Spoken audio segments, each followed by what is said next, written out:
И последний творческий десант в рамках международного финно-угорского сотрудничества и культурного обмена высадился в Сыктывкаре. Хореографы из Финляндии дали мастер-класс участникам танцевальных коллективов, учащимся хореографических отделений и любителям современного танца. Подробнее Наталья Военушкина.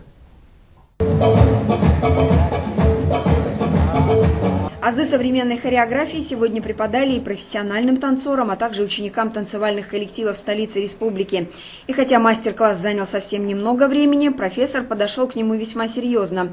Начался он с дыхательной разминки, а закончился небольшой хореографической композицией.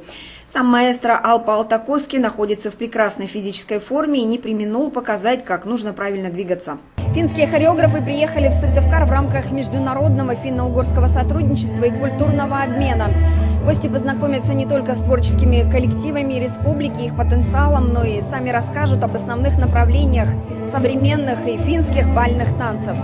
Постановки всемирно известного финского хореографа Алпа Алтакоски шли на сценах 30 стран мира, и его считают одной из наиболее важных фигур современной хореографии, а его визит в Сыктывкар – событие уникальное.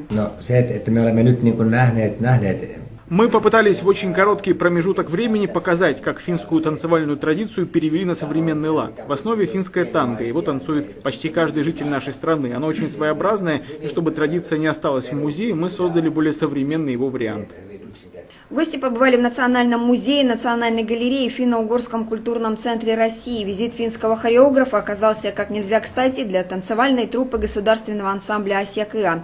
Исполнители представили накануне новую постановку в стиле модерн «Ромео плюс Джульетта» или «История любви». Премьера намечена на 12 января.